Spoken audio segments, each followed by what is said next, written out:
Patches here for SoCal Horror fans. I'm just playing a little hide-and-seek alone. It's one of my favorite games. So while I play, why don't you check out my newest installment of my handy-guided creepypastas. This one's all about creepypasta rituals. Enjoy. Do you remember Bloody Mary? Of course you do.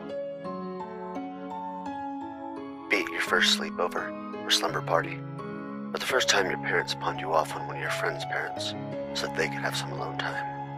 At some point when the night seemed to lull, someone brought her up.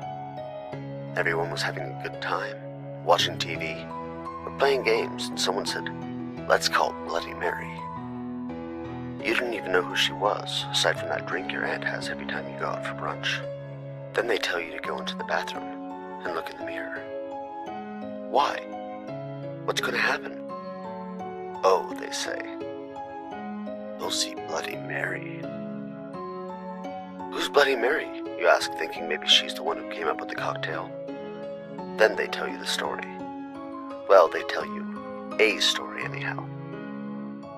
Usually one about a woman who was murdered in such a cruel and horrible way that her spirit can be summoned into any mirror when her name is uttered into it 3 times. And then she'll come and get you. Did you do it? If you did, you're braver than most.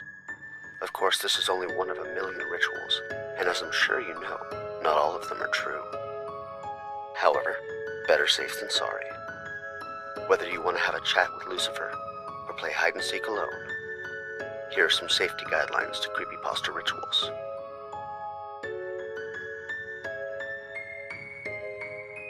1. Know each step of the ritual first. This is not Billy the Bookcase. If you do something wrong, you may not be able to undo it. Read all the directions first. Only then, when you're sure you have even the smallest detail memorized, should you begin. 2. As a rule, cover any mirrors not specifically mentioned by the ritual text. Mirrors can be used as alternate gateways for things trying to break the veil.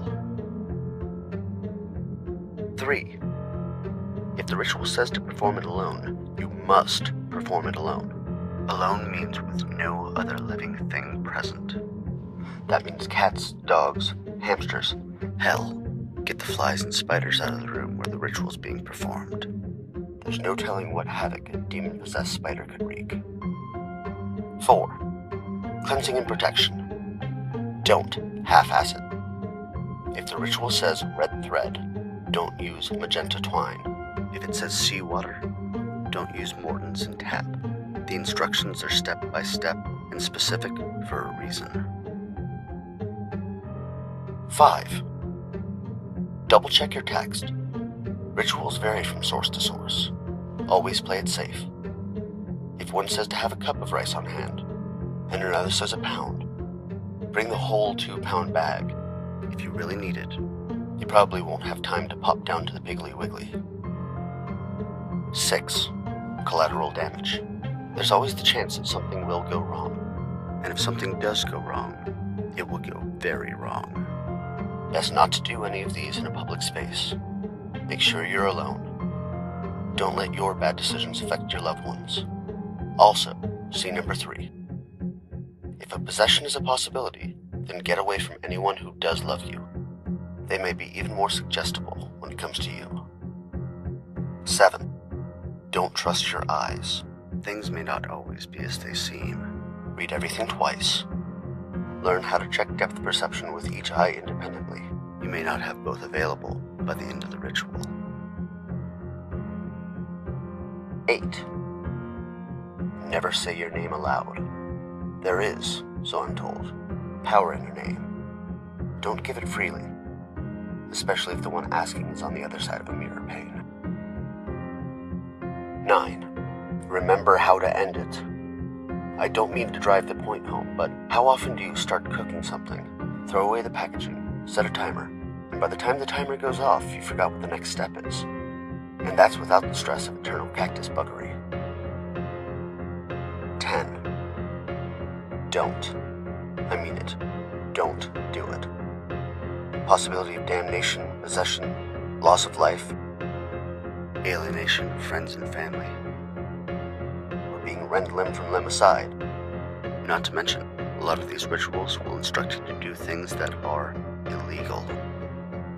Everything comes with a price, and if you're willing to sacrifice your entire world for a little bit of power,